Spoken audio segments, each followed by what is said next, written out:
Hi guys and welcome back to Kuya Dens.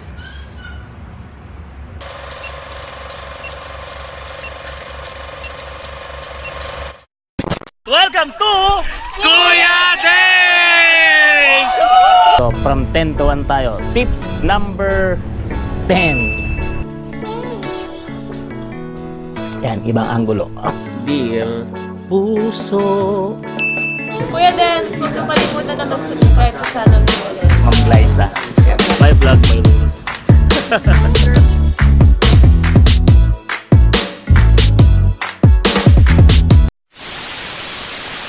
Hello guys at welcome back dito sa Kuya Dens. At ngayon sa episode nito, diretso na kagad, wala nang pasakasakali ko eh. So, noong nakaraan, nag-post ako sa Kuya Dens page ng isang tanong na gusto kong pag-usapan natin dito sa ating channel, ano? So, ang tanong is teenage relationship, pwede nga ba o hindi? Ayan. So, kantay ako ng mga malulupit na comment ng ating mga taga-subaybay. At of course, pinilit ko yung mga ibang estudyante kung mag-comment. Joke lang. So, naka-receive naman tayo ng pagkadami-daming comment. Pagkadami-daming comment. 5. Dami nila nag-comment. Pero may mga point yung sinasabi. So, bago ko sagutin sa aking thoughts, no? Teenage relationship, dapat nga ba o hindi? Tingnan mo natin yung mga naging sagot ng mga nag-comment, yung mga napilit ko mag-comment na, oy, yan din, sayang. Shout out na rin natin sila. So sa una, nag-comment si Ralph Ryan Corsino. Yan, haba ng sinabi niya. Hindi. Yun lang. Shout out sa kanya, Ralph Ryan Corsino. Napaka haba ng sinabi mo. Yan. Ito naman tayo kay Janela Aguaviva Cordobes. Sabi naman niya, hindi po dapat kasi minsan nakakasagabal sa study. At isa pa po, hindi lahat may ganyan. Lugi yung iba. Okay, salamat Janela Aguaviva Cordobes. O nga naman, di ba? Nakakasagabal daw sa studies. Yan. Okay, mula naman kay Jobert. Si Jobert to. Jobert mo to. Pangalan sa Facebook. For me, sir, hindi talaga pwede. Lalo na sa mga panahon ngayon na may mga kabataan na maaga nang nabubuntis. Tumataas ang bilang ng mga kabataan na masyadong mapusok sa pag-ibig. Okay. Bumababa naman yung pag-asa na makakapagtapos sila ng pag-aaral kahit na sabihin nating nag-iingat ang lahat. Pero di nila alam kung isang araw ba yung taong nakilala nila ngayon sila na talaga hanggang sa pagtanda. May point. Salamat Jobert sa iyong hindi si Kuya Jobert. Okay, sa iyong comment. Wala naman sa aking sa one of the good student of mine. Okay. Eliza Jean Olapani. Hindi naman po sa dapat na parang kailangan talaga. Maaaring pwede o hindi. Depende po siguro sa level ng pagkakaunawa at pagiging handa ng isang teenager. Hindi naman po kasi natin pwede underestimate ang age ng isa. Mayroong teens na alam ang limitasyon pagdating sa pagkipagrelasyon at hindi nila yon hinahayaang maging kahinaan nila. Kaya sa tingin ko po ay pwede naman. Okay, salamat sa comment. All up. Yo. And for the last comment, ayan, another one. Mula naman kay Natalie Julio. Napansin ko lang mga nagko-comment na. Okay. From Natalie Kate Julio.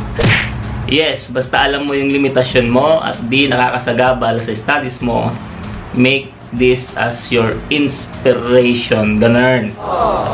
At syempre, as a teenager lover, mas mabuting alam ng mga magulang nyo ang relasyon nyo, di ba? Go for love, sabi niya. Okay, salamat Natalie Kate Julio. Andin, gagalit sa akin ito nakita ko in person. So, yan po yung mga comment. Dami ng comment. Comment ng mga ating nanonood at matangkilik sa Kuya Dens Vlog. So, teenager or teenage relationship, dapat nga ba o hindi? Ito na ngayon yung malaking tanong sa iyo, Kuya Dens. Teenage relationship, dapat nga ba o hindi? So, lagi kong sinasagot tong tanong na to sa mga student ko minsan kapag may discussion kami at natatanong to sa akin with the backup of na behavioral theory from Erik Erikson. Sa mga nag-aaral ng mga behavior dyan, alam nyo to, sa mga merong ang tawag ito, psychology. Okay? So, yung kanyang psychosocial development theory is nagsasabi kung ano yung nagiging tawag ito, nagiging task ng isang individual or crisis pag dumadaan na sa particular age. Okay, so marami yan. Meron tayo trust, mistrust, autonomy versus shame or doubt. Ano pa ba? Initiative versus guilt, industry and inferiority, and so on, so on. Ganyan sa pagtumanda. Sa age na dumarating na ang mga individual with, ang tawag dito, saan na ba yun? 13 to 21. Yan yung kalagay sa ating coding. Wow, medya. Okay. 13 to 21, ang tinatawag ni Erik Erikson is identity and role confusion or confusion. Ang sabi doon sa ano daw nangyayari sa stage na to according to Erik Erikson is teenagers work at refining a sense of self by testing roles and then integrating them to form a single identity, or they become confused about who they are.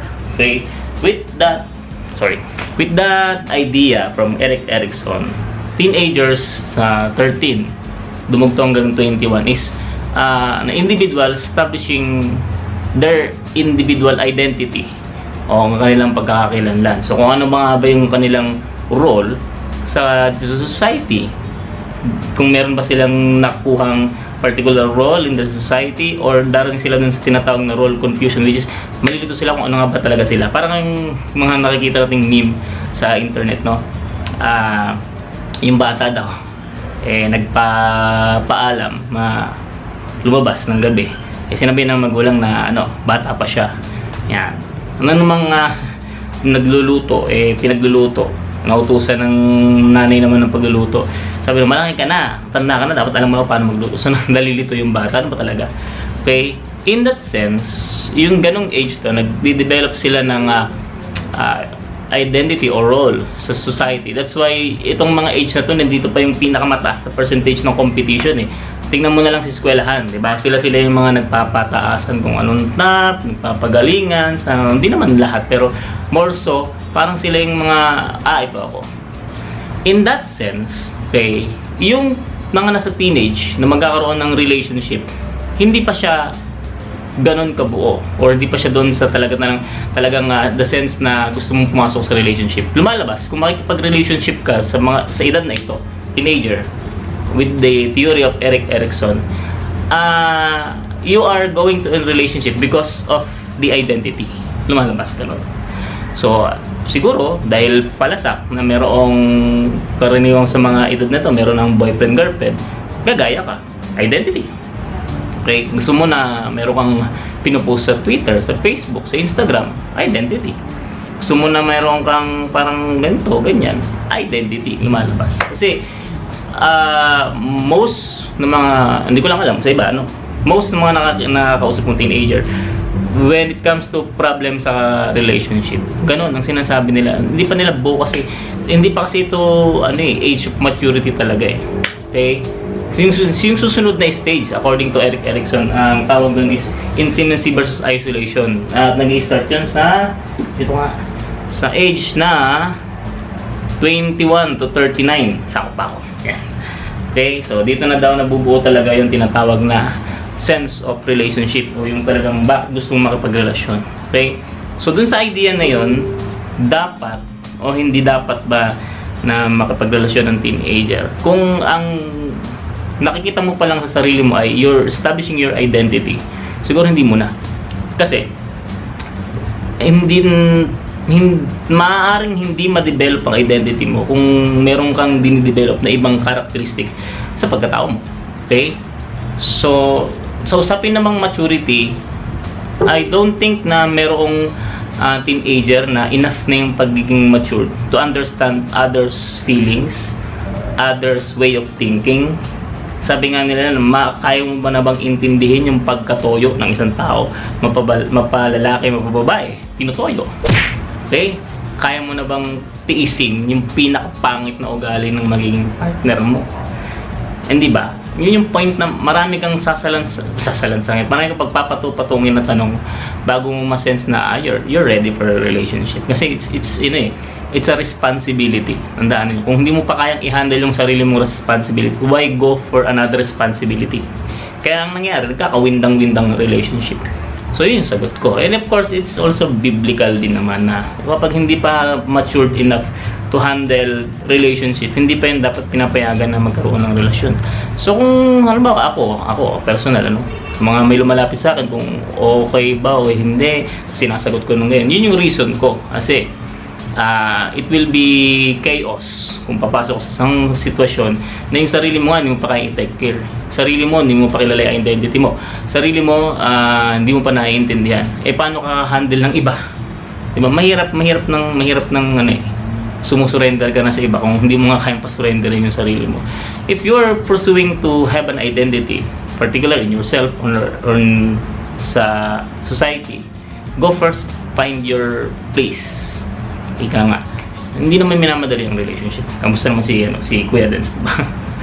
Going 33. Okay? So, yun ang sagot ko dun sa tanong na yun. So, siguro ang gano'n na lang. May masahe pa akong ewan ko kung kukonforme kayo sa sinasabi ko. Yun, tinanong nyo sa akin. So, yun, sagot ko. Okay, so, meron pa kayong mga gustong pag-usapan, mga bagay na napapanahong pinag-uusapan, you can comment sa baba. Okay? Kung satisfy kayo sa sagot ko, okay na to. Kung hindi, gawa natin ng part 2. Okay, so salamat dun sa mga nag-comment. Ang hirap na. Sino-sino nga ba sila ulit? Isa-isahin ulit natin, Sila Ralph Ryan Corsino, Janela Aguaviva Cordobes, Jobert Mutso, okay. At saka si Eliza Jean Olapani. Okay lang matawag ng Jean. Kasi iba, ayaw patawag sa second name nila. Tulad nitong susunod kong babanggitin, si Natalie Kate Julio. Ayan. Salamat sa inyong ideas. Salamat sa inyong mga comment. Okay, again. So susunod na meron ako ilalatag ulit na isa pang usapin sa aking page at pag-uusapan natin dito sa vlog. So salamat sa pakikinig sa panonood. Sa mga bagong subscriber, please, sa bagong subscriber, manood lang kayo ng manood. Sa mga bagong nanonood, subscribe. Okay, sa mga matatagal na nagtsatsaga, mga 20 yata sila. Okay, share this video. Okay, at salamat sa pagsama. So this is Kuya Dance, again and again, nag-pag-usap, nakikipag-balitaktakan at nakikipag-harutan sa inyong muli susunod na episode. This is Kuya Dance, signing off.